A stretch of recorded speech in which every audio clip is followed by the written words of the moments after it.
আজকের দিনের জন্য প্রভুর মনোনীত শাস্ত্রাংশ আমরা পাঠ করি। যোহন লিখিত সুসমাচার 21 অধ্যায় 15 পদ থেকে 19 পদ। প্রভু তার বাক্যে বলেন, আহার শেষে যিশু সিমন পিতরকে বললেন, যোহনের পুত্র সিমন, তুমি কি আমাকে এদের চেয়েও বেশি ভালোবাসো? তিনি বললেন, হ্যাঁ প্রভু, আপনি জানেন আমি আপনাকে ভালোবাসি। যিশু তাকে বললেন, আমার মেষ শাবকদের চড়াও। যিশু দ্বিতীয়বার তাকে বললেন, যোহনের পুত্র সিমন, তুমি কি আমাকে ভালোবাসো? তিনি তাকে বললেন, হ্যাঁ প্রভু, আপনি জানেন যে আমি আপনাকে ভালোবাসি। যিশু তাকে বললেন, আমার মেষদের পালন করো। তৃতীয়বার তিনি তাকে বললেন, যোহনের পুত্র সিমন, তুমি কি আমাকে ভালোবাসো? পিতর দুঃখিত হলেন, কারণ তৃতীয়বারে যিশু তাকে জিজ্ঞাসা করলেন, তুমি কি আমাকে ভালোবাসো?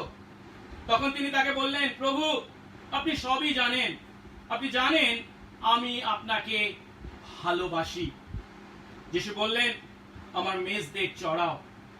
আমি তোমাকে সত্য বলছি, যখন তুমি যুবক ছিলে তখন নিজেই নিজের পোশাক পরতে, যেখানে ইচ্ছা ভ্রমণ করতে, কিন্তু বৃদ্ধ হলে তুমি তোমার হাত দুটিকে প্রসারিত করবে আর অন্য কেউ তোমাকে পোশাক পরিয়ে দেবে এবং যেখানে যেতে চাও না সেখানে তোমাকে নিয়ে যাবে। এ কথার দ্বারা যিশু ইঙ্গিত দিলেন পিতর কিভাবে মৃত্যুবরণ করে ঈশ্বরের গৌরব করবেন। এরপর তিনি তাকে বললেন, আমাকে অনুসরণ করো। আমেন।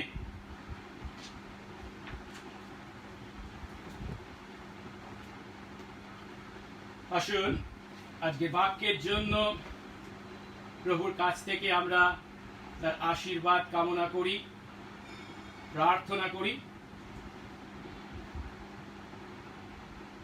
পবিত্র মঙ্গলময় স্বর্গস্থ পিতা, তোমার ধন্যবাদ করি যে প্রভু তুমি আমাদের সঙ্গে সঙ্গে আছো এবং প্রভু তুমি তোমার বাক্য দ্বারা আমাদেরকে প্রতি মুহূর্তে সঞ্জীবিত করে চলেছ।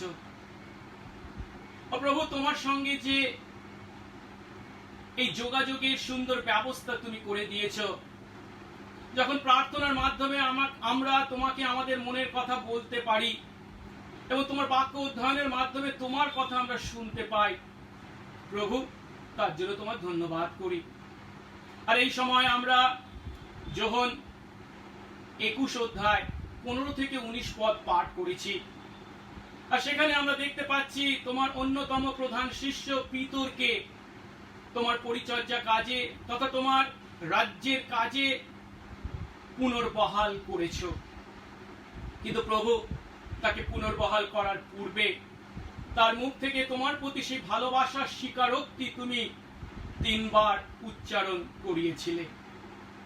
আজ প্রভু, তোমার সন্তান, তোমার শিষ্য, বিশ্বাসী আমরা ও প্রভু গো নিজেদেরকে তোমার সন্তান বলে পরিচয় দিই এবং প্রভু তোমাকে ভালোবাসার কথা মুখে বলি, কিন্তু তোমাকে ভালোবাসার অর্থ কি এবং প্রভু কিভাবে তোমার প্রতি সেই ভালোবাসার জীবন আমরা যাপন করব, সেদিন তুমি যোহনের সঙ্গে তথা পিতরের সঙ্গে ও প্রভু গো বাক্যালাপের মাধ্যমে যে সত্য উদ্ঘাটিত করেছিলে, আজ প্রভু তা উপলব্ধি করতে তুমি আমাদেরকে আশীর্বাদ করো।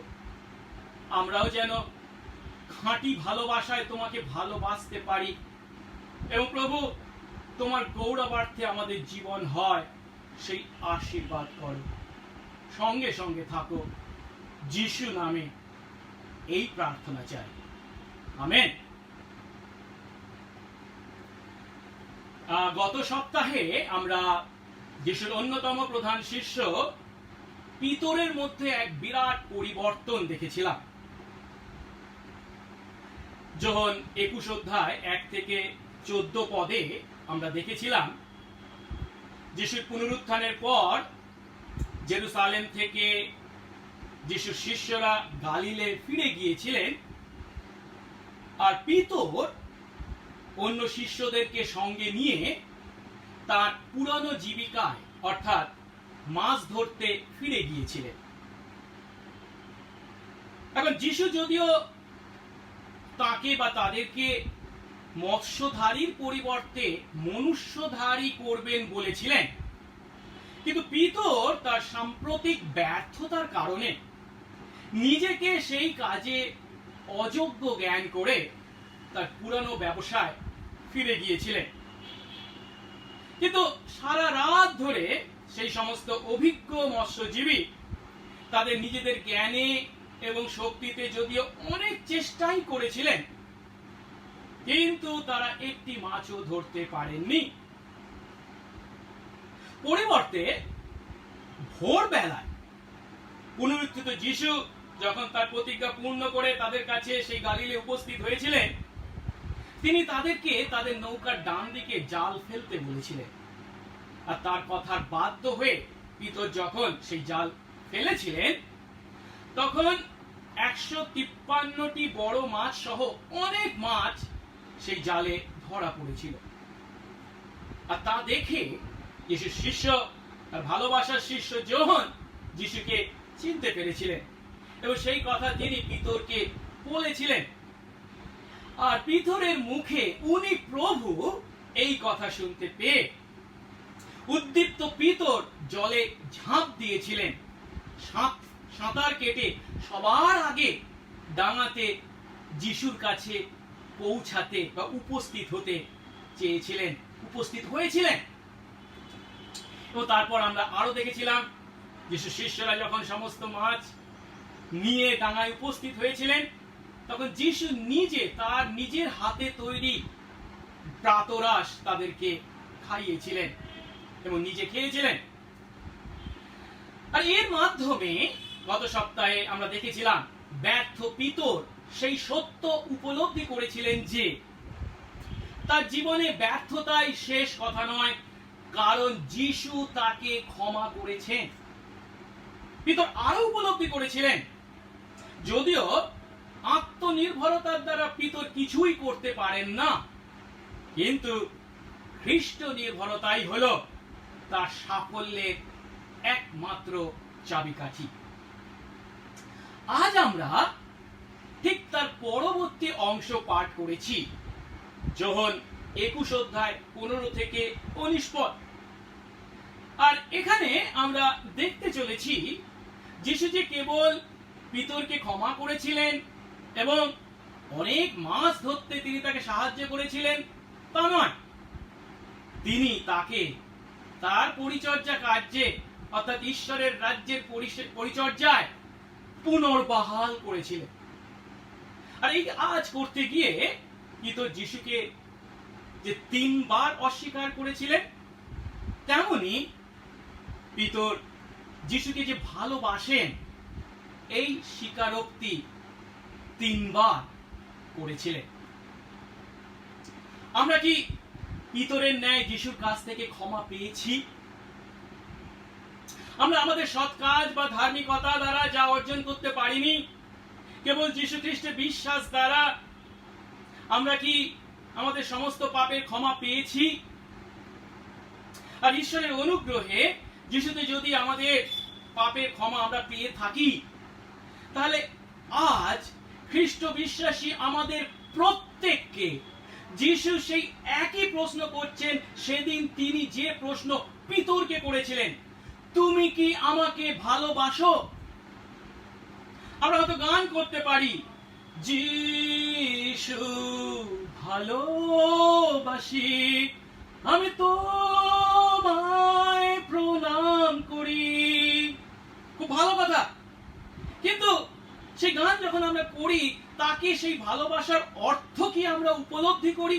সেই অর্থ কি আমরা জানি? সেদিন পিতর যখন যিশুকে ভালোবাসার কথা স্বীকার করেছিলেন, তখন যিশু তাকে তার অর্থাৎ যিশুর মেজদের চড়াতে এবং যিশুকে অনুসরণ করতে বলেছিলেন। আর আজ এই কথা কেবল পিতরের জন্য নয়, আমাদের জন্য একইভাবে প্রযোজ্য। তাই আসুন আজ আমরা পিতরকে যিশু যে প্রশ্ন করেছিলেন এবং যিশু সেই প্রশ্নের প্রতি পিতর যে উত্তর দিয়েছিলেন, তাকে ভিত্তি করে যিশু পিতরকে যে দায়িত্ব দিয়েছিলেন তা আমরা উপলব্ধি করি। এবং তার মাধ্যমে খ্রিস্ট বিশ্বাসী আমাদের আহ্বান কি এবং আমরা কিভাবে সেই আহ্বান পূর্ণ করব, আসুন তা উপলব্ধি করি। আর আজ আমরা সেই সত্য যেমন 21 অধ্যায় 15 পদ থেকে 19 পদকে ভিত্তি করে দেখতে চলেছি। 4টি ধাপে আমরা তা উপলব্ধি করব। প্রথম ধাপে আমরা যিশুর প্রথম প্রশ্ন ও পিতরের উত্তরকে দেখব। দ্বিতীয় ধাপে আমরা যিশুর দ্বিতীয় প্রশ্ন ও পিতরের উত্তরকে দেখব। তৃতীয় ধাপে আমরা যিশুর তৃতীয় প্রশ্ন ও পিতরের উত্তরকে দেখব। এবং শেষ ধাপে পিতরের এই উত্তরের ফলাফল কি ছিল তা দেখতে চলেছি। যে ফলাফল হলো যিশু পিতরকে একটি আদেশ করেছিলেন এবং একটি পূর্বাভাস দিয়েছিলেন। আসুন আমরা 4টি ধাপে বিষয়টি উপলব্ধি করি। প্রথম ধাপে আসুন আমরা যিশু পিতরকে প্রথম যে প্রশ্নটি করেছিলেন এবং পিতর যে উত্তর দিয়েছিলেন তা দেখি। গত সপ্তাহে আমরা দেখেছিলাম যে 153টি বড় মাছে পূর্ণ সেই জাল নিয়ে শিষ্যরা যখন ডাঙায় উপস্থিত হয়েছিলেন, তখন যিশু তার নিজের হাতে তৈরি রুটি এবং মাছ তাদের খেতে দিয়েছিলেন। আর পুনরুত্থিত যিশুকে দেখে সমস্ত শিষ্যই চিনতে পেরেছিলেন। তাদের চিনতে কোনো অসুবিধা হয়নি, তাই তাদের মধ্যে কেউই যিশুকে এমন প্রশ্ন করতে পারেননি, আপনি কে? এই সাহস তাদের কারোরই হয়নি। এইভাবে পুনরুত্থিত যিশুর সঙ্গে পুনরায় সাক্ষাৎ করে এবং পুনরায় পূর্বের ন্যায় তার সঙ্গে একইভাবে আহার করে শিষ্যরা নতুন আশা, আনন্দ এবং বিশ্বাস লাভ করেছিলেন। ভালো কথা। কিন্তু যিশু একটি বিষয় উপলব্ধি করেছিলেন, আর সেটি হলো পিতর যিশুর সঙ্গে আলাদাভাবে একটু কথা বলতে চাইছেন। কারণ পিতরের উপর দিয়ে অনেক ঝড়ঝঞ্ঝা বয়ে গেছে, আর তাই পিতর চাইছেন প্রভুর সঙ্গে একান্তে একটু সময় কাটাতে, তাকে তার মনের কথা বলতে। পিতর যে কাজ করেছেন তার জন্য তিনি সত্যি অনুতপ্ত, এবং যিশু যে তাকে ক্ষমা করেছেন তার জন্য তিনি সত্যি কৃতজ্ঞ। এই কথা তিনি তার প্রভুকে একান্তে বলতে চান। আর যিশু সেই সত্য উপলব্ধি করে, পিতরের মনের ইচ্ছা উপলব্ধি করে, পিতরকে নিয়ে অন্য শিষ্যদের থেকে একটু আগিয়ে গিয়েছিলেন বা অন্য শিষ্যদের পিছনে ফেলে একটু এগিয়ে গিয়েছিলেন। তিনি হয়তো পিতরকে এই কথা বলেছিলেন, পিতর এসো আমরা একটু হাঁটি। আর তাই আর যে অংশ আমরা পাঠ করেছি, যেমন 21 অধ্যায় 15 থেকে 19 পদে যিশু এবং পিতরের মধ্যে যে কথা, যে প্রশ্ন এবং উত্তরকে আমরা দেখতে পাচ্ছি, তা কেবল পিতর এবং যিশুর মধ্যেই সীমাবদ্ধ ছিল, তা অন্যদের সামনে হয়নি। কেন? তার কারণ 20 পদ যদি আমরা দেখি, সেখানে আমরা দেখতে পাচ্ছি পিতর পিছন ফিরে দেখছেন, যোহন তাদের অনুসরণ করছেন। এর অর্থ যিশু ও পিতর সামনে হেঁটে যাচ্ছিলেন, আর যোহন একটু দূরে থেকে তাদের পিছনে পিছনে হাঁটছিলেন, তাদের অনুসরণ করছিলেন। এখন যিশুর সঙ্গে পিতর যখন একান্তে পথ চলছিলেন, তখন যিশুর সঙ্গে তার কি কথা হয়েছিল, আসুন তা দেখি। আর তা আমরা 15, 16, 17 পদে দেখতে পাচ্ছি। এবং 15, 16, 17 পদে 3টে পদেরই 3টে অংশ দেখতে পাই। প্রথম অংশে আমরা দেখি যিশুর প্রশ্ন, দ্বিতীয় অংশে আমরা দেখি পিতরের উত্তর, আর তৃতীয় অংশে পিতরের উত্তর শুনে যিশু পিতরকে কি আদেশ করেছিলেন তা বলা হয়েছে। প্রথমে আসুন আমরা 15 পদ দেখি। 15 পদে বলা হয়েছে, আহার শেষে যিশু সিমন পিতরকে বললেন, যোহনের পুত্র সিমন, তুমি কি আমাকে এদের চেয়েও বেশি ভালোবাসো? তিনি বললেন, হ্যাঁ প্রভু, আপনি জানেন আমি আপনাকে ভালোবাসি। যিশু তাকে বললেন, আমার মেষ শাবকদের চড়াও। লক্ষ্য করার বিষয় হলো যিশু এখানে পিতরকে যোহনের পুত্র সিমন বলে সম্বোধন করেছেন। আমরা জানি যিশু তাকে পিতর নাম নিজে দিয়েছিলেন, কিন্তু তিনি এখানে তাকে পিতর নামে সম্বোধন না করে তার পুরনো নাম তথা সিমন নামে সম্বোধন করেছেন। কেবল তাই নয়, একবার যে তাকে তিনি এই নামে সম্বোধন করেছেন তা নয়, তিনবারই যে তিনটে প্রশ্ন করেছেন, প্রতিটি প্রশ্নের ক্ষেত্রেই তিনি তাকে যোহনের পুত্র সিমন এই নামে সম্বোধন করেছেন। আর এর দ্বারা যে বিষয়টি আমাদের কাছে স্পষ্ট তা হলো, যিশু পিতরের কাছ থেকে যে উত্তরটা আশা করছেন তা যেন তার নিজের একান্ত ব্যক্তিগত হয়। তার নিজের নাম সিমন যেমন একান্ত ব্যক্তিগত, যিশুর প্রশ্নের উত্তরও যেন ঠিক একইভাবে একান্ত ব্যক্তিগত হয়। কোনো দায়িত্ব বা পদমর্যাদার কারণে সে যেন এই উত্তর না দেয়।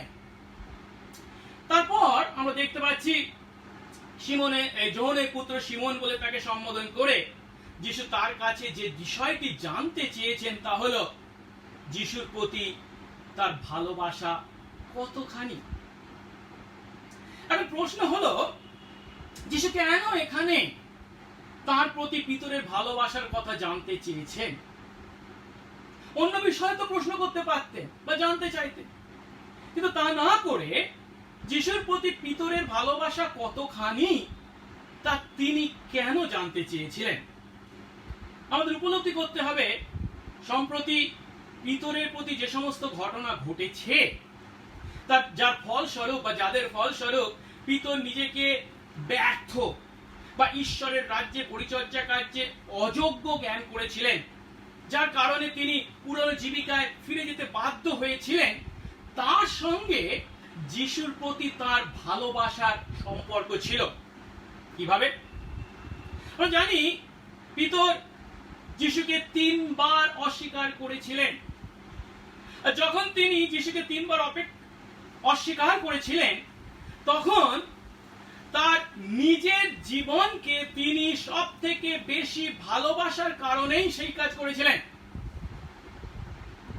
তার মনে সেই ভয় হয়েছিল, যদি যিশুকে চিনি, আমি যিশুর শিষ্য বলে পরিচয় দিই বা যিশুকে যদি স্বীকার করি, তার ফলস্বরূপ হয়তো আমাকে দুঃখ ভোগ করতে হবে, মৃত্যু ভোগ করতে হবে।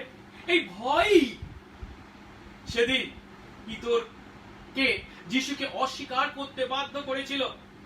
যিশুর থেকে পিতর নিজেকে, তার নিজের জীবনকে বেশি ভালোবেসেছিলেন, তাই তিনি যিশুকে অস্বীকার করেছিলেন। আর এখন সেই পিতরকে যিশু যখন তার রাজ্যের কাজে পুনর্বহাল করতে চলেছেন, তখন যে প্রশ্ন সব থেকে বেশি গুরুত্বপূর্ণ তা হলো, পিতর কি অন্য সমস্ত বিষয় বা ব্যক্তি থেকে, এমনকি নিজের জীবন থেকেও যিশুকে বেশি ভালোবাসেন? আসুন প্রথম প্রশ্নটি দেখি। যিশু তাকে প্রশ্ন করছেন, তুমি কি আমাকে এদের চেয়েও বেশি ভালোবাসো? যিশু প্রশ্ন করছেন, তুমি কি আমাকে এদের চেয়েও বেশি ভালোবাসো? তিনি যখন এই প্রশ্ন করেছিলেন, তখন এদের চেয়েও বলতে কাকে বা কাদেরকে নির্দেশ করেছিলেন?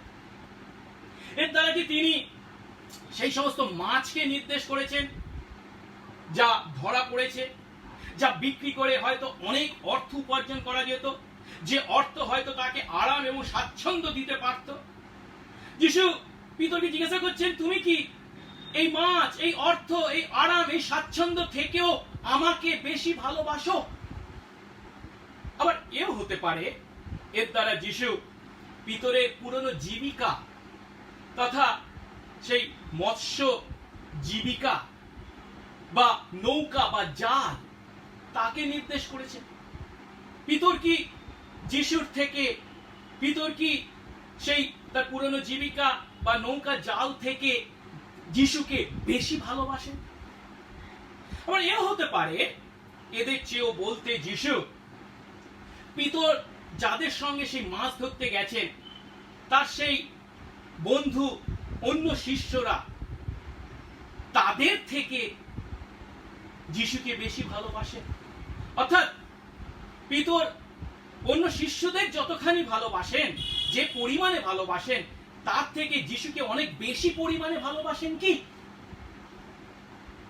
লক্ষ্য করার বিষয় হলো শাস্ত্রাংশে এর কোনো উত্তর আমাদেরকে দেওয়া হয়নি। এর পিছনে একটা কারণ আছে। সেই কারণটি হলো, যদিও প্রায় 2000 বছর পূর্বে পিতরকে যিশু এই প্রশ্ন করেছিলেন, কিন্তু আজ তিনি এই প্রশ্ন আমাদের প্রত্যেককে, বিশ্বাসী সন্তান আমাদের প্রত্যেককে করছেন। আমাদের জীবনে এমনকি কোনো বিষয় বা কোনো ব্যক্তি আছে যাকে আমরা যিশুর থেকেও বেশি ভালোবাসি? আমাদের জীবনে কি এমন কোনো বিষয় আছে যাকে আমরা তার নিয়ন্ত্রণের নিচে আনতে আগ্রহী নই? তা আমাদের জীবিকা হতে পারে, ব্যবসা হতে পারে, আমাদের স্বপ্ন হতে পারে, কোনো ব্যক্তি হতে পারে, অর্থ ধন সম্পত্তি হতে পারে, কোনো দাবি হতে পারে, বা এই ধরনের যে কোনো বিষয় হতে পারে। আমরা যদি তাদেরকে যিশুর থেকে বেশি ভালোবাসি, তাহলে আমরা যখন তাকে ভালোবাসার কথা বলি সেই স্বীকারোক্তি সত্য নয়। যাই হোক, তবু এদের চেয়েও তুমি কি আমাকে বেশি ভালোবাসো যখন যিশু প্রশ্ন করেছিলেন, এই এদের চেয়েও এ কথার দ্বারা যতদূর সম্ভব যিশু পিতরের প্রেমকে অন্য শিষ্যদের প্রেমের সঙ্গে তুলনা করেছিলেন। এর দ্বারা যিশু পিতরকে প্রশ্ন করেছেন, তুমি কি আমাকে অন্য শিষ্যদের চেয়ে বেশি ভালোবাসো?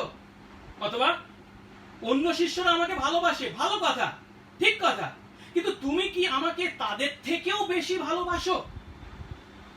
কারণ যিশু যখন তার মৃত্যুর পূর্বে তার শিষ্যদের বলেছিলেন, এই রাতে তোমরা সবাই আমাকে ছেড়ে চলে যাবে, তখন পিতর যিশুর কথার প্রতিবাদ করে কি বলেছিলেন? সবাই আপনাকে ছেড়ে চলে গেলেও আমি কিন্তু কখনো যাব না। আমাকে যদি আমার প্রাণও দিতে হয়, মরতে হয়, আমি কখনো আপনাকে অস্বীকার করব না। অত সেই কথার মধ্যে পিতর জোর গলায় অন্য শিষ্যদের থেকে পিতর যে যিশুকে অনেক বেশি ভালোবাসেন সেই কথা বলেছিলেন। সেদিন পিতর যিশুর প্রতি তার ভালোবাসাকে অন্যদের বা অন্য শিষ্যদের থেকে বেশি বলে বড়াই করেছিলেন। তাই যিশু এখানে পিতরকে প্রশ্ন করছেন, পিতর, তুমি কি এখনো সেই একই চিন্তা করো? শিমন, তুমি কি এখনো আমাকে অন্য শিষ্যদের থেকে বেশি ভালোবাসো? আর যিশুর এই প্রশ্ন শুনে পিতরের উত্তর আমরা 15 পদের দ্বিতীয় অংশে পাই, যেখানে তিনি বলেছেন, হ্যাঁ প্রভু, আপনি জানেন আমি আপনাকে ভালোবাসি। পিতর এখানে যে উত্তর দিয়েছেন তা কিন্তু যিশুর প্রশ্নের সরাসরি উত্তর নয়। কারণ যিশু তাকে প্রশ্ন করেছেন, পিতর কি অন্যদের থেকে বেশি ভালোবাসেন? পিতর কিন্তু যিশুকে তিনি অন্যদের থেকে বেশি ভালোবাসেন কিনা তার উত্তর দেননি। তিনি যিশুর প্রতি তার ভালোবাসাকে অন্যদের সঙ্গে তুলনা করার সাহস দেখাতে পারেননি, যেমন কিনা তিনি যিশুর মৃত্যুর আগে দেখিয়েছিলেন। পরিবর্তে তিনি বলেছেন, হ্যাঁ প্রভু, আপনি জানেন আমি আপনাকে ভালোবাসি। এর থেকে আমরা উপলব্ধি করি, যিশুকে 3 বার অস্বীকার করার পর লজ্জিত পিতর বড় মুখ করে যিশুকে অন্য শিষ্যদের থেকে বেশি ভালোবাসার কথা বলতে পারেননি। অন্যদিকে পিতরের এই উত্তরের মধ্যে আরো একটি বিষয় আমরা দেখতে পাই। ইংরেজি বা বাংলা অনুবাদে যদিও বিষয়টি আমরা দেখতে পাই না, কিন্তু নতুন নিয়ম যে ভাষায় লেখা হয়েছে অর্থাৎ গ্রিক বাইবেল যদি আমরা পাঠ করি তাহলে দেখতে পাই যিশু যদিও তাকে যখন তুমি কি আমাকে ভালোবাসো, অন্যদের থেকে এদের চেয়েও বেশি ভালোবাসো, এই প্রশ্ন করেছিলেন, তখন আগাফে ভালোবাসার কথা বলেছিলেন। কিন্তু পিতর তার উত্তরে আগাফে ভালোবাসা নয়, ফিলিও ভালোবাসার কথা বলেছেন। এখন আগাফে ভালোবাসা হলো নিঃশর্ত, নিঃস্বার্থ, ঐশ্বরিক ভালোবাসা, কিন্তু ফিলিও ভালোবাসা হলো বন্ধুসুলভ প্রেম। যিশু তার প্রথম দুটি প্রশ্নে যদিও আগাফে ভালোবাসার কথা বলেছিলেন, কিন্তু তৃতীয় প্রশ্নে তিনি ফিলিও ভালোবাসার কথাই পিতরকে প্রশ্ন করেছিলেন।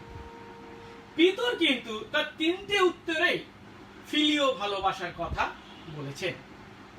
তাই হয়তো আমরা এই আগাফে ভালোবাসা প্রশ্ন এবং তার পরিবর্তে ফিলিও ভালোবাসার উত্তরকে কেন্দ্র করে কিছু ব্যাখ্যা দিতে পারি, কিন্তু আমাদেরকে উপলব্ধি করতে হবে গ্রিক ভাষায় ভালোবাসার জন্য যদিও এমন বিভিন্ন শব্দ ব্যবহার করা সম্ভব ছিল, কিন্তু যিশু ও পিতরের মধ্যে যে ভাষায় কথা হয়েছিল তা ছিল অরামিক ভাষা।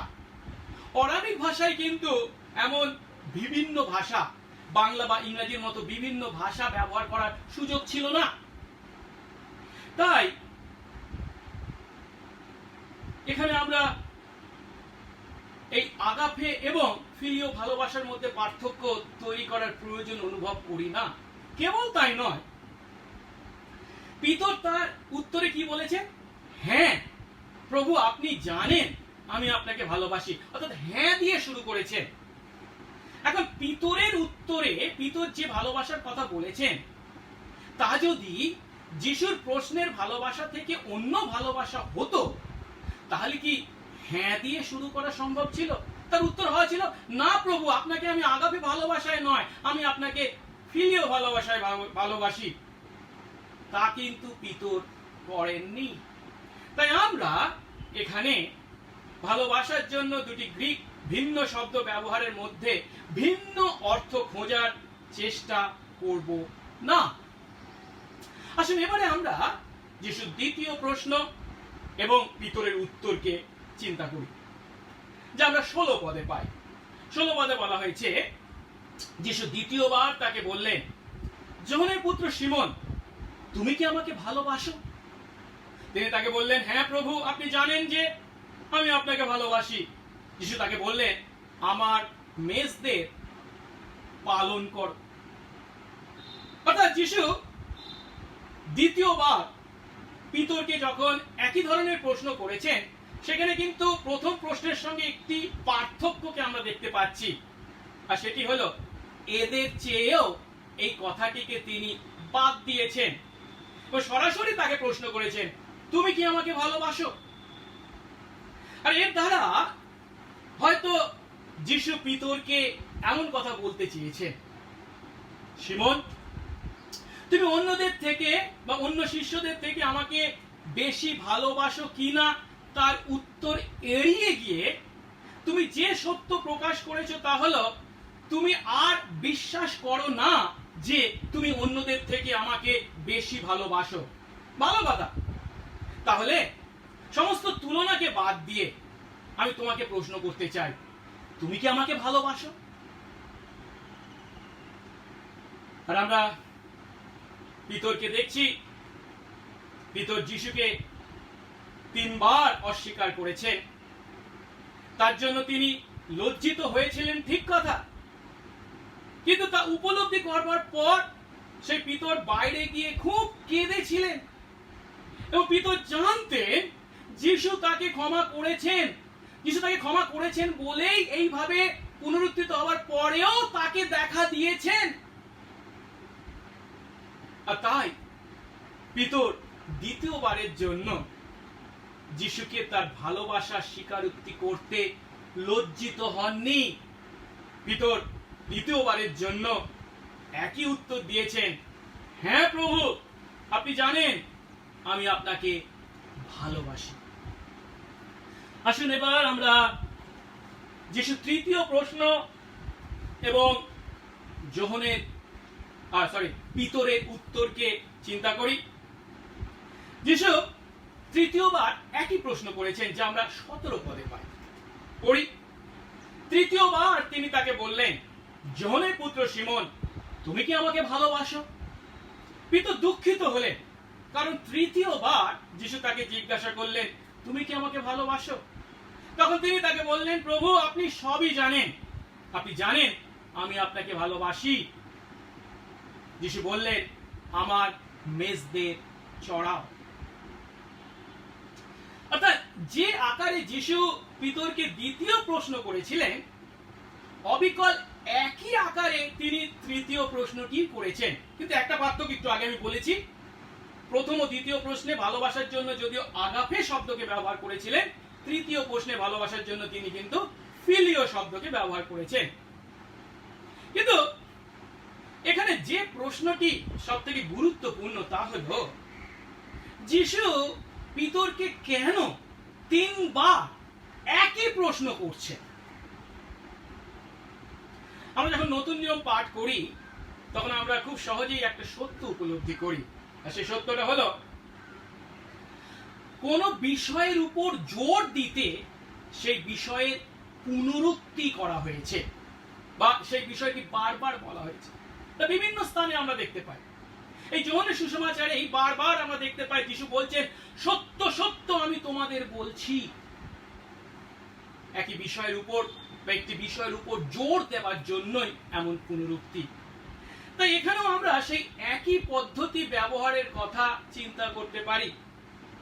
যে পিতর যিশুকে 3 বার অস্বীকার করে ঈশ্বরের রাজ্যে সেবা কাজে নিজেকে অযোগ্য জ্ঞান করেছেন, সেই পিতরকে যখন সেই কাজে পুনর্বহাল করা হচ্ছে, তার আগে যিশুর প্রতি তার ভালোবাসা কতখানি গুরুত্বপূর্ণ তার উপর জোর দেওয়ার জন্য পিতর সেই কাজ, সেই পরিচর্যা কাজ, যিশুর প্রতি ভালোবাসা, অটল ভালোবাসা ছাড়া যে করতে পারে না, তার উপর জোর দেওয়ার জন্য একই প্রশ্ন যিশু 3 বার পিতরকে করেছেন। এখন যিশু যখন এইভাবে 3 বার একই প্রশ্ন পিতরকে করেছেন, তা দেখে পিতর দুঃখিত হয়েছে।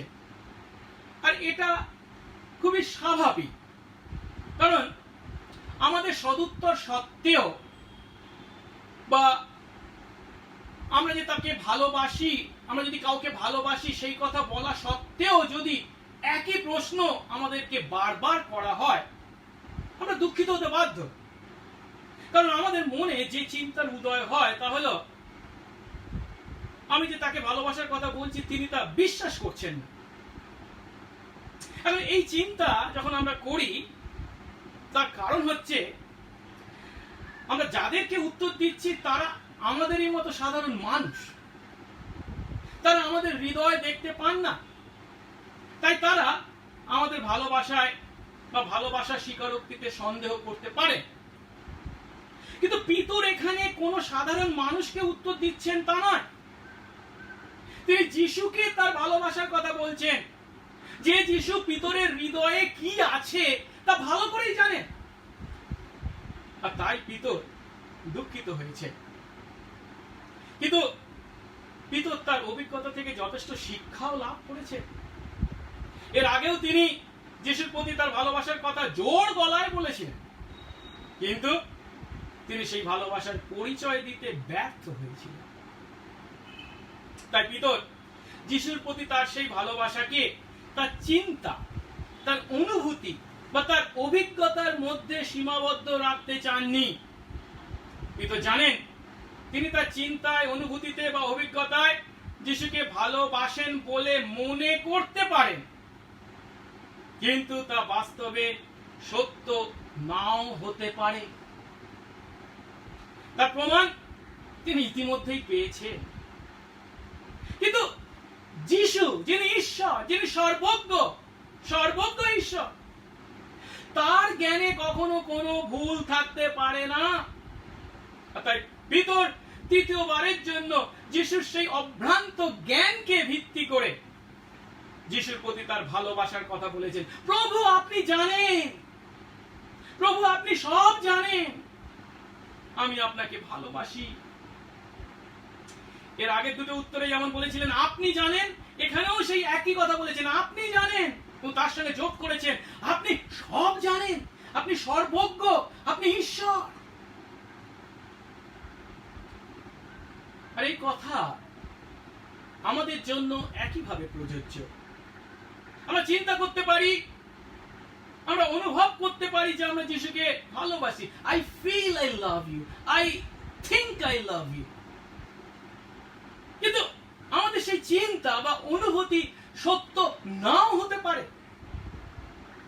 কিন্তু আমরা কি নিশ্চিত যে যিশু জানেন আমরা তাকে ভালোবাসি? যিশুর প্রতি আমাদের ভালোবাসা স্বয়ং যিশু জানেন, সে বিষয়ে কি আমরা নিশ্চিত? আসলে এরপর আমরা যিশুর এই তিনটি প্রশ্ন এবং পিতরের তিনটি উত্তর শুনে তার ফলাফল কি হয়েছিল তা দেখি। আর তা দেখতে গিয়ে আমরা উপলব্ধি করি যিশু তাকে একটি আদেশ দিয়েছিলেন এবং একটি পূর্বাভাস দিয়েছিলেন। যিশুর প্রশ্নের প্রতি পিতর যখন প্রতিবারই যিশুকে তার ভালোবাসার কথা স্বীকার করেছেন, তখন যিশু তাকে একটি আদেশ করেছেন এবং পিতরের মৃত্যু সম্বন্ধে পূর্বাভাস দিয়েছেন। হ্যাঁ, পিতর যেহেতু সত্যি যিশুকে ভালোবাসেন এবং যিশু তা জানেন, সেই কারণে যিশু পিতরকে তার অনুকারী হতে বলেছেন। আর সেই অনুকারী হওয়ার অর্থ যিশুকে ভালোবাসার কারণে পিতরকে যিশুর মেজদের চড়াতে হবে, এমনকি ক্রুশীয় মৃত্যু ভোগ পর্যন্ত করতে হবে। আসুন একটু ভালো করে দেখি। প্রথম যে বিষয়টি বা যে আদেশটি যিশু পিতরকে দিয়েছিলেন তা হলো আমার মেজদের চড়াও। আর তা আমরা 15, 16, 17 তিনটে পদেরই তৃতীয় অংশে দেখতে পাই। 15 পদের শেষ অংশে যিশু তাকে বললেন আমার মেষ শাবকদের চড়াও। 16 পদের শেষ অংশে যিশু তাকে বললেন আমার মেজদের পালন করো। 17 পদের শেষ অংশে যিশু তাকে বললেন আমার মেজদের চড়াও। একটু পার্থক্য যদিও আছে, প্রথম পদে মেষ শাবকদের কথা বলা হয়েছে আর শেষের দুটি পদে মেজদের কথা বলা হয়েছে। এর দ্বারা যিশু পিতরকে যে কথা বলতে চেয়েছেন তা হয়তো এই, পিতর তুমি যদি আমাকে ভালোবাসো তাহলে তুমি তোমার জীবন আমার মেজদের ও আমার মেষ শাবকদের লালন পালন করতে উৎসর্গ করো। আর প্রশ্ন হলো যিশু এখানে কাদেরকে তার মেষ ও মেষ শাবক বলেছেন? আমরা যখন 10 অধ্যায় 11 পদে দেখি যিশু নিজেকে উত্তম মেষপালক বলেছেন। আবার ইব্রিয় 13 অধ্যায় 20-21 পদে যিশুকে মহান পালক বলা হয়েছে। আবার পিতর নিজে তার প্রথম পত্রে 5 অধ্যায় 4 পদে যিশুকে প্রধান পালক বলেছেন। আর এর থেকে খুবই স্পষ্ট যিশুতে যারা বিশ্বাসী, যারা যিশুর সন্তান, তারা প্রত্যেকেই হলো যিশুর মেষ বা মেষ শাবক। আর এর দ্বারা যিশু বিশ্বাসীদের মণ্ডলীকেই নির্দেশ করেছেন। আর এই বিষয়টি খুবই গুরুত্বপূর্ণ। আমাদের উপলব্ধি করতে হবে যিশুকে ভালোবাসার কারণে যিশু যখন পিতরকে তার মেষ এবং মেষ শাবকদেরকে লালন পালন করতে বলেছেন, তখন তার অর্থ পিতর কেবল যিশুকে ভালোবাসেই ক্ষান্ত হতে পারেন না। তার কারণ কি জানেন? যিশু যখন আমাদের জীবনে আসেন, যিশু কখনো একাকী আসেন না। তিনি যখন আমাদের জীবনে আসেন তখন তিনি তার সঙ্গে আমাদের জীবনে তাকেও নিয়ে আসেন যাকে তিনি ভালোবেসেছেন, যার জন্য তিনি নিজের জীবন দিয়েছেন। ইফিসীয় 5:25। হ্যাঁ, যিশু যখন আমাদের জীবনে আসেন, তিনি মণ্ডলীকেও, বিশ্বাসীদের সমষ্টিকেও আমাদের জীবনে নিয়ে আসেন। আর তাই খ্রিস্টের সঙ্গে সংযুক্ত হওয়া এবং তাকে খাঁটি প্রেমে ভালোবাসার অর্থ আমরা মণ্ডলীকেও ভালোবাসতে বাধ্য। আমরা যিশুকে ভালোবাসার কথা বলবো আর অন্যদিকে মণ্ডলীকে ঘৃণা করব, অবজ্ঞা করব, তা কখনো হতে পারে না। যদি আমরা তা করি, যিশুকে ভালোবাসবো আর মণ্ডলীকে আমরা অবজ্ঞা করব, তখন তার অর্থ আমি আমার প্রিয় বন্ধুকে বলছি আমি তোমাকে ভালোবাসি, কিন্তু তোমার স্ত্রীকে আমি ঘৃণা করি, অবজ্ঞা করি। এখন মণ্ডলীতে বিভিন্ন ধরনের মানুষ আছেন। যেমন মেষ শাবকের ন্যায় অনেক মানুষ আছেন যারা দুর্বল, অপরিপক্ক। আবার মেষদের ন্যায় অনেক মানুষ আছেন যারা সহজে পথ হারিয়ে ফেলে। আর তাদের প্রয়োজন হলো প্রেমপূর্ণ কোমল স্পর্শ, যত্ন।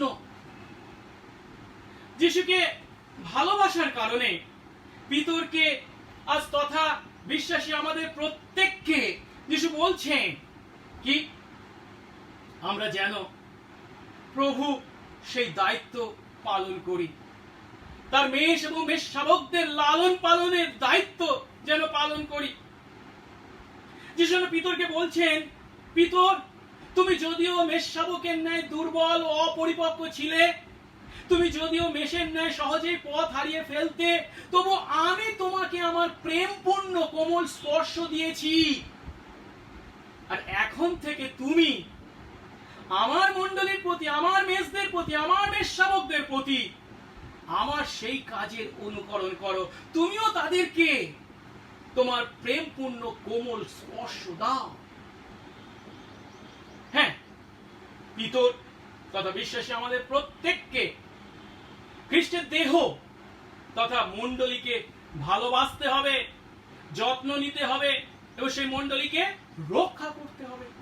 প্রভু নিজে সেই দায়িত্ব সেদিন পিতরকে তথা আজ আমাদেরকে দিয়েছেন। পিতর এই সত্য খুব ভালো করে উপলব্ধি করেছিলেন। তাই তিনি তার প্রথম পত্রে 5:1-4 বলেছেন, তোমাদের মধ্যে যে প্রাচীনরা আছেন তাদের কাছে একজন সহপ্রাচীন খ্রিস্টের কষ্ট ভোগের সাক্ষী ও যে মহিমা প্রকাশিত হবে তার অংশীদার রূপে আমি মিনতি করছি।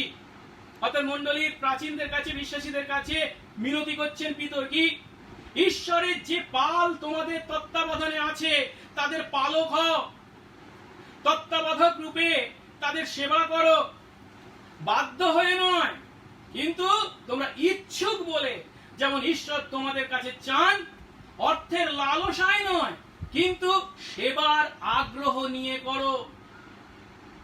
অর্থাৎ যে বিশ্বাসীরা মণ্ডলীতে ঈশ্বরের মেষ ও মেষ শাবক হিসাবে ঈশ্বরের পালকে তিনি আমাদের তত্ত্বাবধানে দিয়েছেন, তাদেরকে ইচ্ছুক হৃদয়ে এবং সেবার মন নিয়ে বাধ্য হয়ে করা এমনটি নয়, অর্থ লালসায় করা এমনটি নয়। আরো কি বলেছেন 3 পদ, যাদের তোমাদের হাতে সমর্পণ করা হয়েছে তাদের উপরে প্রভুত্ব করার জন্য নয় কিন্তু পালের কাছে আদর্শ হওয়ার জন্য। তাদের উপর প্রভুত্ব করা নয়, কর্তৃত্ব করা নয়, পালের আদর্শ হওয়ার জন্য। কেন? 4 পদ, তাহলে যখন প্রধান পালক প্রকাশিত হবেন অর্থাৎ যিশু প্রকাশিত হবেন, তার দ্বিতীয় আগমন ঘটবে, তোমরা মহিমার মুকুট লাভ করবে যা কখনো ম্লান হবে না।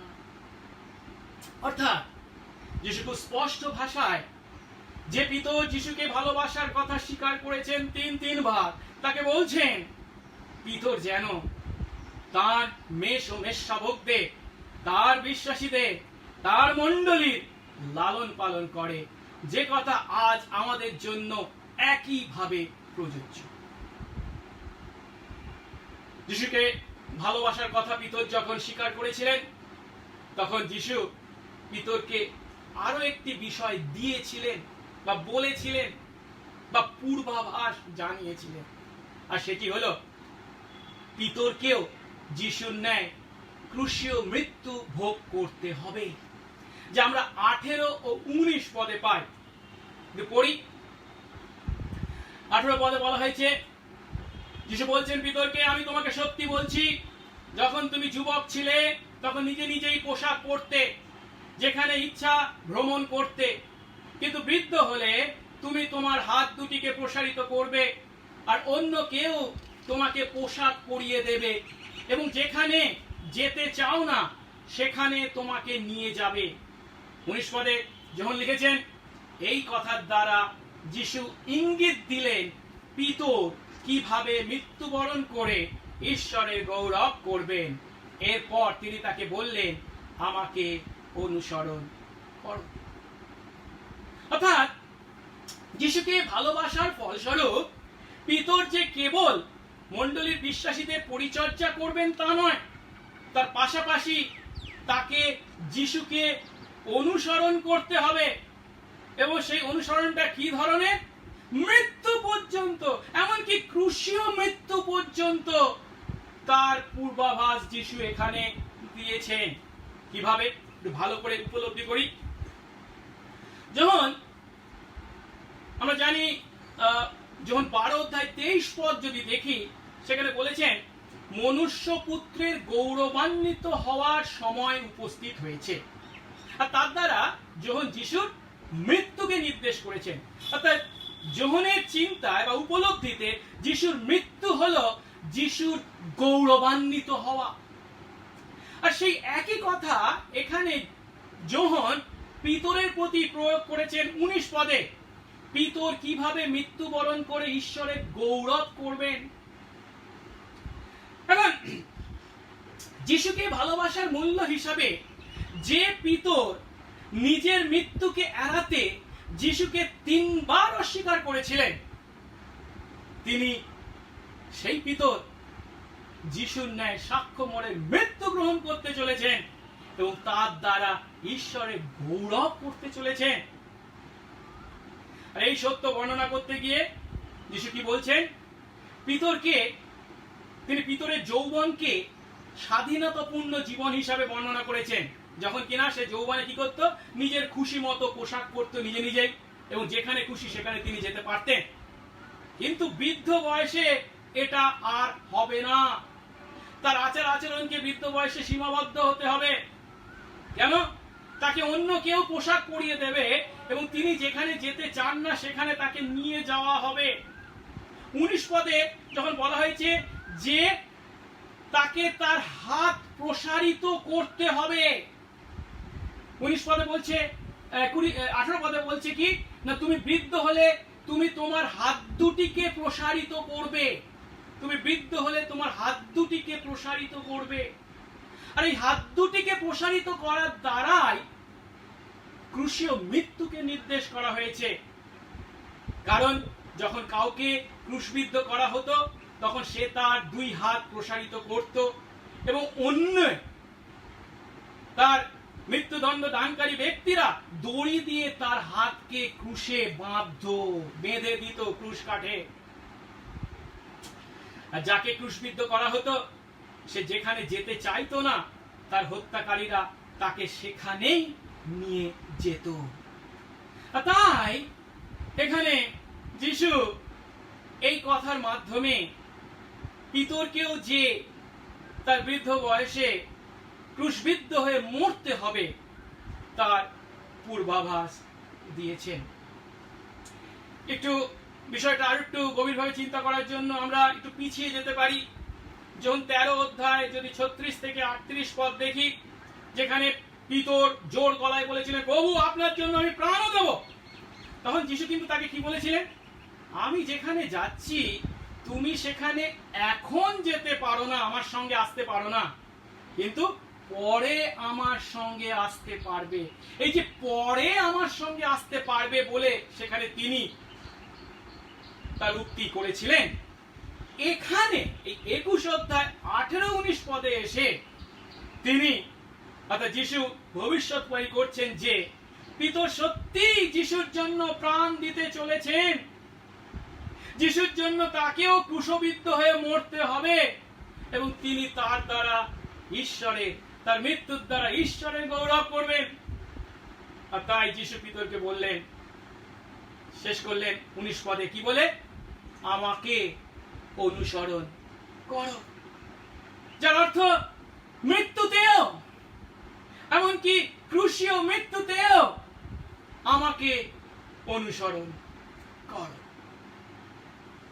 আর আমরা যদি ইহুদি ইতিহাস পাঠ করি, ইহুদি ঐতিহাসিক ইউসেবিউসের রচনা থেকে আমরা জানতে পারি, বিভিন্ন স্থানে সুসমাচার প্রচার করার পর পিতর রোমে এসে উপস্থিত হয়েছিলেন এবং সেখানে তাকে ক্রুশীয় মৃত্যুদণ্ডে দণ্ডিত করা হয়েছিল। কিন্তু তার উপর বা তার প্রতি সেই মৃত্যুদণ্ড কার্যকর করার পূর্বে পিতর একটি অনুরোধ করেন, আর সেটি হলো তাকে যেন তার মাথা নিচে ও পা উপরে করে ক্রুশবিদ্ধ করা হয়, কারণ তিনি নিজেকে তার প্রভুর ন্যায় একই প্রকারে মৃত্যুদণ্ড পাওয়ার যোগ্য জ্ঞান করেননি। আর তার সেই ইচ্ছা পূর্ণ হয়েছিল। তাকে উল্টো ভাবে মাথা নিচে পা উপরে করে ক্রুশবিদ্ধ করে তাকে হত্যা করা হয়। তিনি সাক্ষ্য মরে মৃত্যু গ্রহণ করেন। আর বিষয় হলো, যোহন তার এই সুসমাচার লিখছেন যখন, তখন তার আগেই পিতরের মৃত্যু ঘটে গেছে। আর তাই 19 পদে যোহন যিশুর কথার দ্বারা পিতর কিভাবে মৃত্যুবরণ করবেন তাকে নির্দেশ করেছিলেন, সেই কথা আমাদের জানিয়েছেন। বন্ধুগণ, সেদিন যিশু যেমন পিতরকে তার নাম ধরে প্রশ্ন করেছিলেন, যোহনের পুত্র শিমন, তুমি কি আমাকে ভালোবাসো? আজ সেই একই প্রশ্ন তিনি আমাদের প্রত্যেকের নাম ধরে করছেন, সুজয়, তুমি কি আমাকে ভালোবাসো? আমরা তাকে কি উত্তর দেব? যিশুকে বিশ্বাস করার সিদ্ধান্ত হলো জীবন এবং মৃত্যুর মধ্যে পছন্দ করার সিদ্ধান্ত। যিশুকে বিশ্বাস করার সিদ্ধান্ত আমি রসগোল্লা খাবো না, পান্তুয়া খাবো না, তার ন্যায় সিদ্ধান্ত গ্রহণ নয়। এটা হচ্ছে কি জীবনকে বেছে নেবো নাকি মৃত্যুকে বেছে নেবো তার সিদ্ধান্ত। একে আমরা আগুন লাগা ঘর থেকে বেরিয়ে আসার সঙ্গে বা ডুবন্ত জাহাজ ত্যাগ করে লাইফ বোর্ডে ওঠার সঙ্গে তুলনা করতে পারি। আর আমরা আরো জানি, আমরা যখন নিজেদের কোনো শক্তি বা ক্ষমতায় নিজেদেরকে পাপ থেকে উদ্ধার করতে পারিনি, তখন খ্রিস্ট আমাদের পরিবর্তে আমাদের প্রায়শ্চিত্ত বলি হিসাবে নিজেকে উৎসর্গ করেছিলেন, আর তার দ্বারাই তিনি আমাদের পথ করে দিয়েছিলেন। আর তাই যখন আমরা নিজেদের অক্ষমতা স্বীকার করে সেই যিশুকে বিশ্বাস করেছি, আমরা মৃত্যু থেকে জীবনে পার হয়ে গেছি। কিন্তু বিশ্বাসী ভাই বোন, সেই যিশুতে আমরা জীবন পেয়েছি ঠিক কথা, কিন্তু সেই যিশুতে সংযুক্ত থাকার জন্য আমাদের প্রয়োজন যিশুর প্রতি খাঁটি ভালোবাসা, যার অর্থ তার জন্য যেন আমরা দুঃখ ভোগ করতে, তার জন্য আমরা ত্যাগ স্বীকার করতে, তার জন্য আমরা মৃত্যু পর্যন্ত বরণ করতে যেন প্রস্তুত থাকি। আর প্রশ্ন হল, আমরা কি সত্যি যিশুর প্রতি সেই খাঁটি ভালোবাসার অধিকারী? আমরা কিভাবে জানতে পারি যে আমরা সত্যি যিশুকে ভালোবাসি, সত্যি যিশুর প্রতি খাঁটি ভালোবাসার অধিকারী আমরা? আমি 4টি বিষয়ের কথা উল্লেখ করতে চাই, যেগুলির দ্বারা যিশুর প্রতি আমরা আমাদের ভালোবাসাকে উপলব্ধি করতে পারবো, বা যেগুলিকে আমরা যিশুর প্রতি আমাদের ভালোবাসার সূচক হিসাবে চিন্তা করতে পারি। প্রথম বিষয়, আমরা যিশুকে সত্যি ভালোবাসি কিনা তার সূচক হলো, আমরা কি ঈশ্বরের সঙ্গে যথেষ্ট সময় কাটাই? আপনি যদি কাউকে ভালোবাসেন, আপনি কি কখনো তার সঙ্গে সময় না কাটিয়ে থাকতে পারেন? হ্যাঁ, আপনি যদি তাকে সত্যি ভালোবাসেন, তার সঙ্গে দলগত ভাবে বা অন্যদের সঙ্গে মিলিত হওয়া নয়, আপনি সবসময় চাইবেন কি তার সঙ্গে একান্তে কেবল দুজনে মিলিত হতে, তার সঙ্গে সময় কাটাতে আপনার প্রাণ আনচান করবে। আর যখন আপনি তার সঙ্গে সময় কাটাবেন, ঘন্টার পর ঘন্টা কেটে গেল, কখনো একঘেয়েমিতে আপনি ক্লান্ত হবেন না।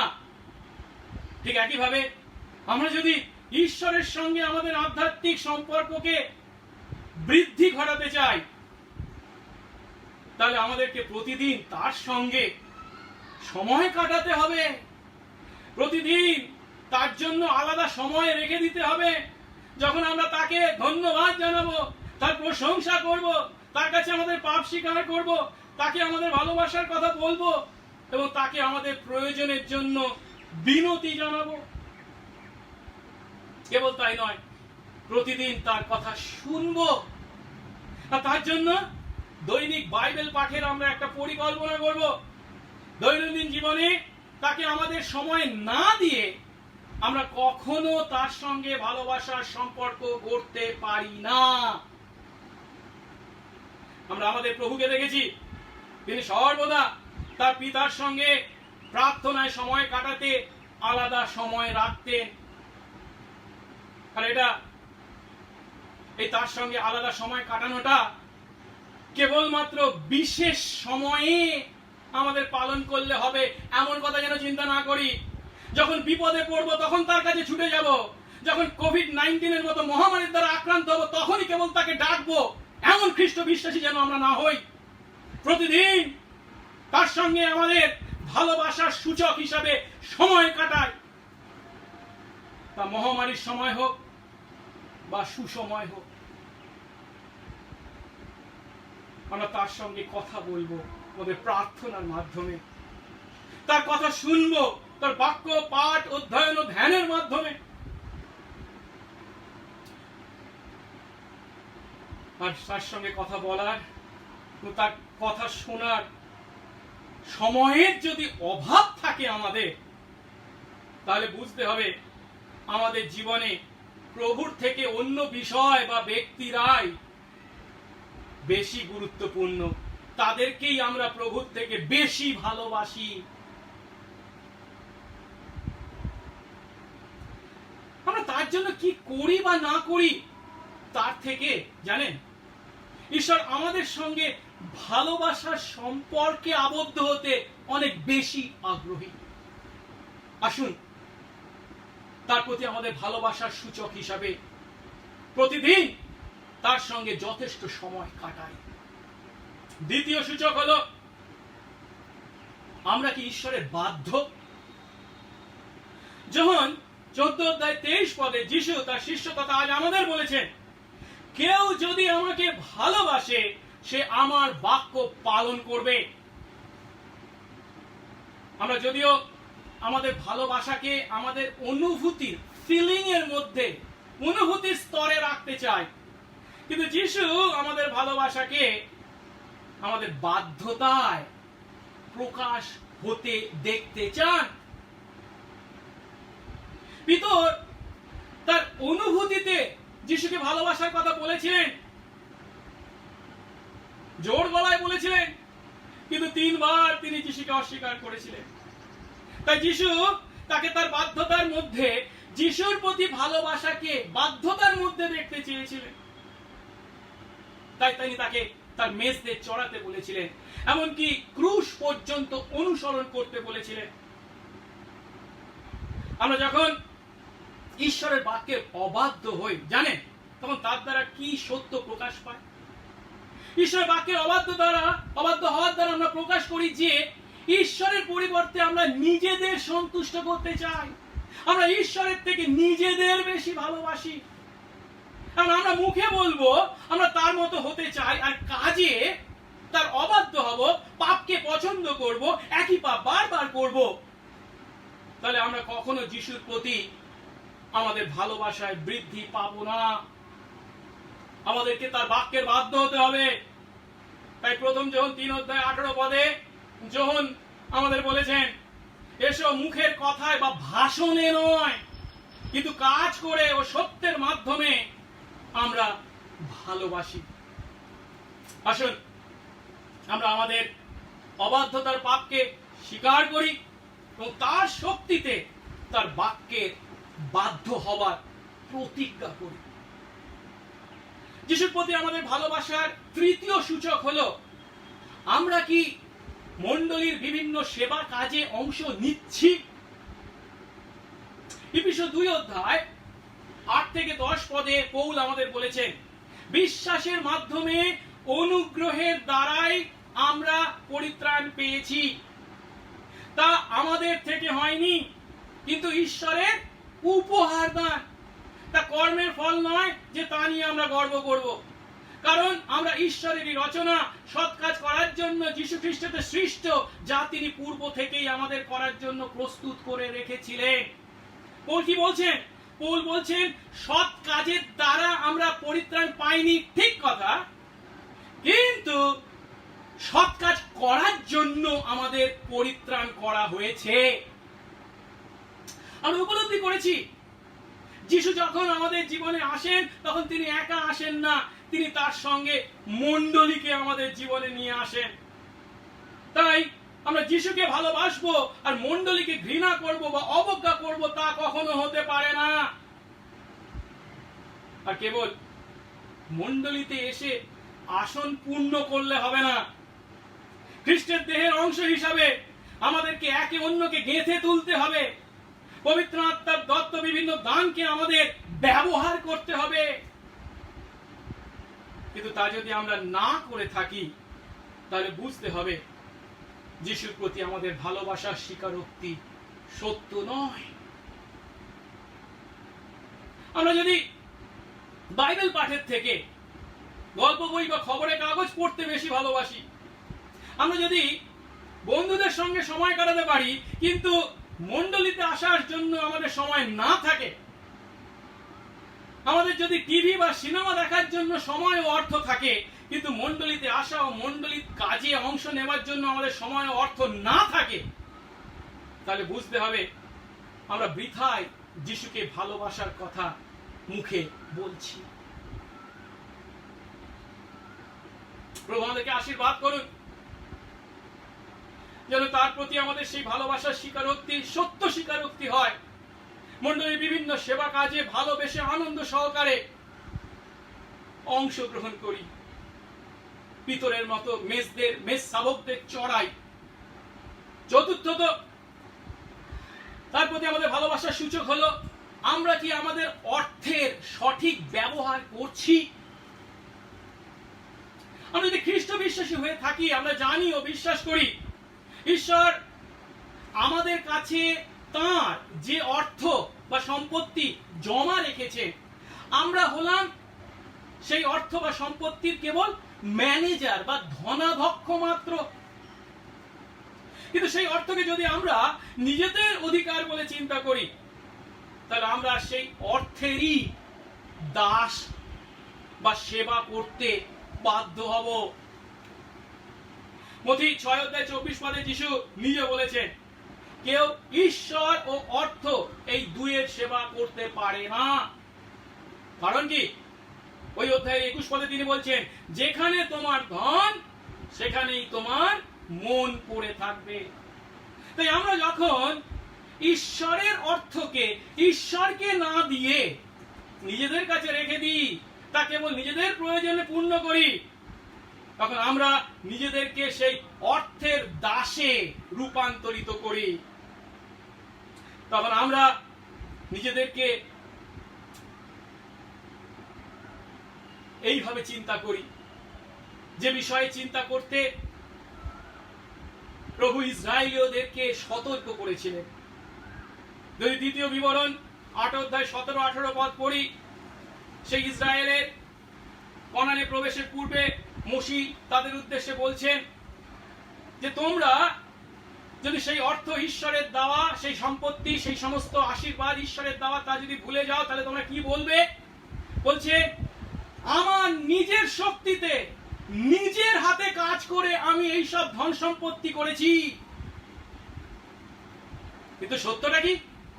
18 পদে তিনি বলছেন কিন্তু তোমরা তোমাদের ঈশ্বর সদাপ্রভুকে মনে রেখো, কারণ তিনি এই সমস্ত ধন সম্পত্তি করার ক্ষমতা তোমাদের দেন, আর এইভাবে তিনি তোমাদের পূর্বপুরুষদের কাছে যে বিধানের কথা শপথ করেছিলেন তা তিনি পূর্ণ করতে চলেছেন।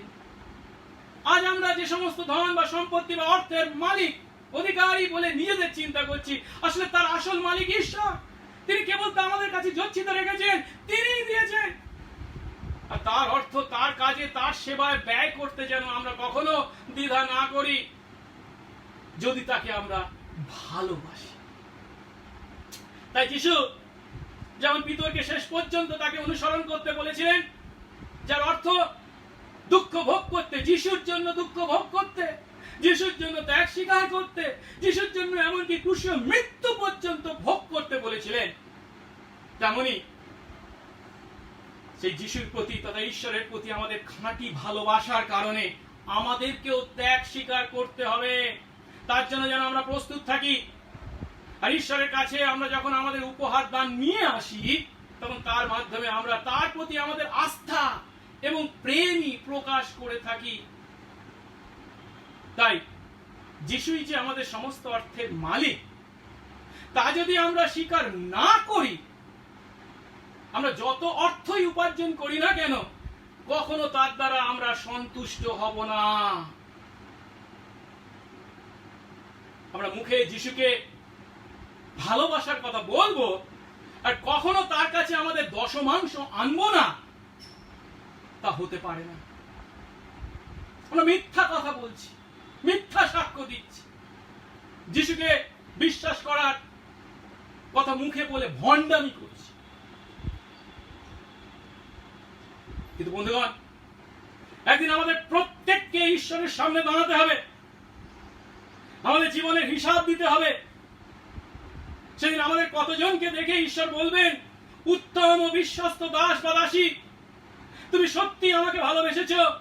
সেই ভালোবাসা কেবল মুখের কথার বা অনুভূতির ভালোবাসা ছিল না, কিন্তু সেই খাঁটি ভালোবাসা তোমার জীবনের প্রতিটি দিন প্রকাশ পেয়েছে। তাই এসো, প্রভুর আনন্দে অংশ নাও। আসুন প্রার্থনা করি। পবিত্র মঙ্গলময় স্বর্গস্থ পিতা, তোমার ধন্যবাদ করি যে প্রভু তুমি আমাদেরকে ভালোবাসো, এতখানি ভালোবেসেছো যে আমাদের জন্য নিজের প্রাণ পর্যন্ত তুমি উৎসর্গ করেছো। আর সেই প্রেমিক যিশু তুমি আমাদের ভালোবাসা আকাঙ্ক্ষা করে থাকো। তুমি আমাদের সঙ্গে সেই ভালোবাসার সম্পর্কে অবতীর্ণ হতে চাও। প্রভু দয়া করো, অনুগ্রহ করো। তোমার আত্মা দ্বারা তুমি যখন আমাদের হৃদয়ে কাজ করেছো, নতুন জন্ম দিয়েছো, যার ফলস্বরূপ প্রভু আমরা আমাদের পাপের জন্য অনুতপ্ত হয়ে কেবল যিশু তোমাকে বিশ্বাস করেছি, পাপের ক্ষমা পেয়ে তোমার সন্তান হয়েছি। এই সন্তান আমরা যেন তোমার সঙ্গে সংযুক্ত থাকতে চিরকাল সে খাঁটি, তোমার প্রতি খাঁটি ভালোবাসার অধিকারী হই। ও প্রভু, তার জন্য হয়তো দুঃখ ভোগ, ত্যাগ স্বীকার, এমনকি মৃত্যু পর্যন্ত আসতে পারে।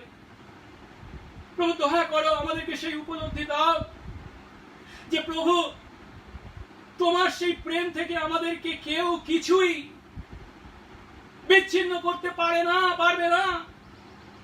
ও প্রভু, তাই তোমার প্রতি সেই খাঁটি ভালোবাসায় সর্বদা অটুট থাকতে আমাদের ধরে রাখো। তোমার আত্মা ও তোমার বাক্যের পরিচালনা তুমি দান করো। আশীর্বাদ করো প্রভু, যেন আত্মসমীক্ষা করবার এই সুযোগকে আমরা গ্রহণ করি। আমরা মুখে তোমাকে ভালোবাসার কথা বলি, কিন্তু বাস্তবে আমরা কি সত্যি তোমাকে ভালোবাসি? দয়া করো, তার সূচক হিসাবে আমরা যেন আরো বেশি সময় তোমার সঙ্গে কাটাই। তার সূচক হিসাবে আমরা যেন তোমার বাক্যের বাধ্য হই। তার সূচক হিসাবে আমরা যেন মণ্ডলীর বিভিন্ন সেবা কাজে অংশ নিই, এবং তার সূচক হিসাবে আমরা যেন আমাদের অর্থের সঠিক ব্যবহার করি, তোমার রাজ্যের কাজে তা উৎসর্গ করতে কখনো যেন কৃপণতা না করি। দয়া করো, সঙ্গে সঙ্গে থাকো, তুমি উচ্চীকৃত ও গৌরবান্বিত হও। যিশু নামে এই প্রার্থনা চাই, আমেন।